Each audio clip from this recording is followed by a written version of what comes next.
Now, for the developments in the ongoing Israel-Hamas war, Israel says it's now in the third phase of ground operations in Gaza. It has once again stressed that demilitarization is the top priority at the moment. 3 principles for the day after Hamas. Again, we wish it were next week, but those 3 principles are the total demilitarization of the Gaza Strip, de-radicalization and reconstruction. Demilitarization is a top priority. Hamas has confirmed that at least 3 of its commanders that are highlighted in the photograph you've seen on your screens have been killed.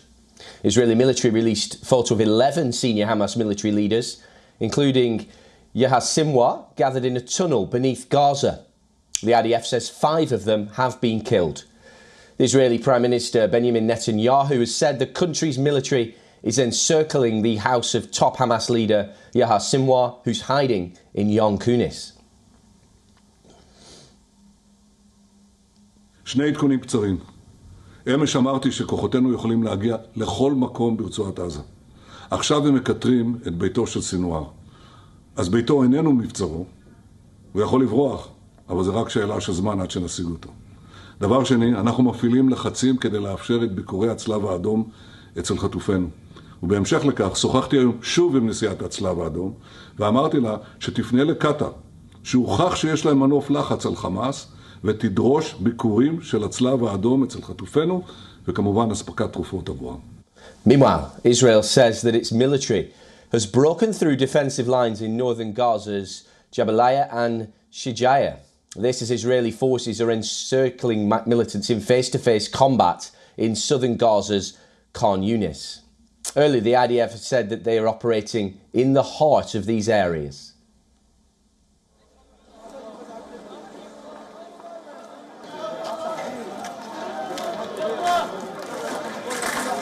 ג'איה ומרחב ח'אן יונס פרצנו את קווי ההגנה.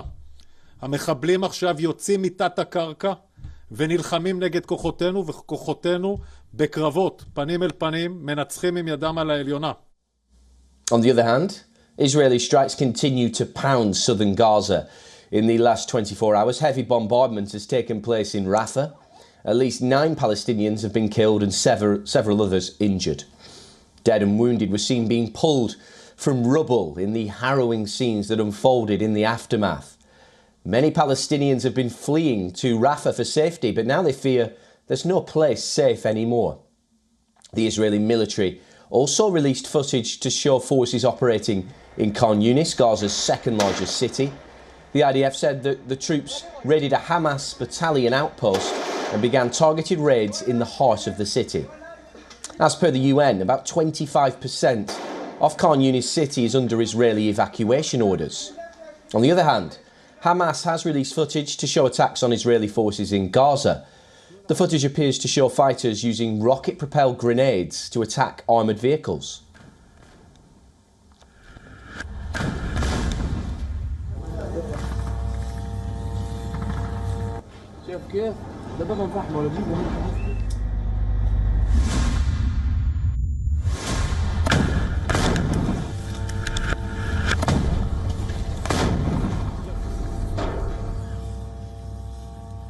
Islamic resistance movement has also said that they were attacked Israeli outposts near the Lebanese border. A video provided by the Islamic resistance showed a vehicle exploding and several explosions near alleged Israeli installations.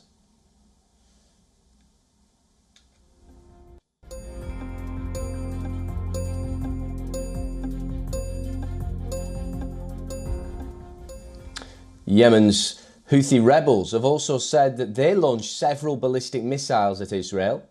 On Wednesday, the US Navy shot down a drone that originated from a part of Yemen controlled by the Houthi group, as per US defense officials. It's the 6th time that the US Navy has fired upon drones in the southern Red Sea since the war broke out.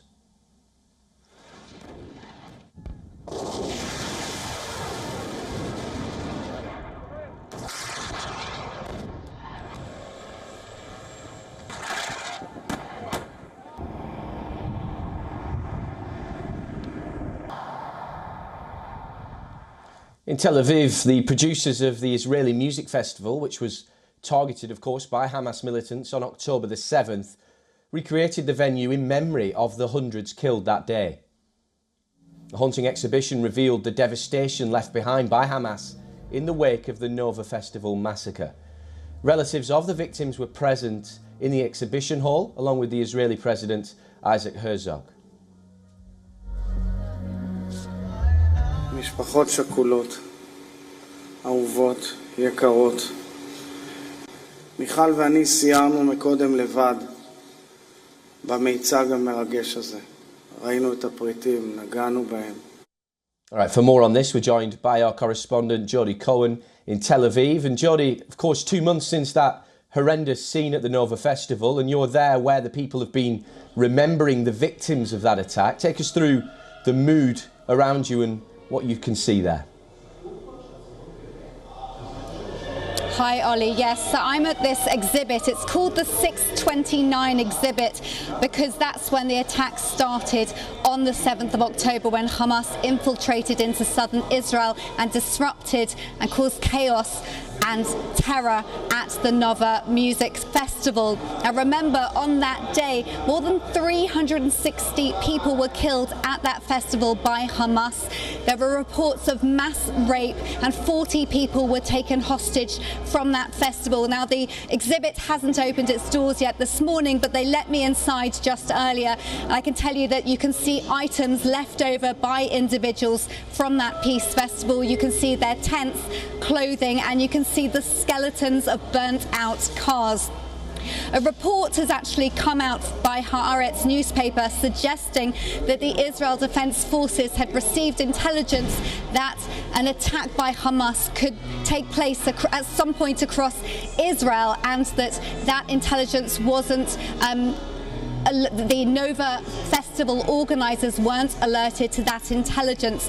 Now, according to another report, that's because the Israel Defense Forces didn't consider that Hamas wanted to start a war at that time. They didn't consider it likely. They thought Hamas was training, and that's according to another report, it's because Hamas had given intel to the Israeli army on Islamic Jihad, and it also stopped riots on the border between Gaza and Israel just the week previously. So they interpreted the signs that they didn't want a war at that moment. No doubt an investigation. We know that an investigation is going to be taking place, but right now the priority is on the war effort. Jody Cohen, that's all we've got time for, I'm afraid, today. Many thanks, Jody, our correspondent there in Tel Aviv.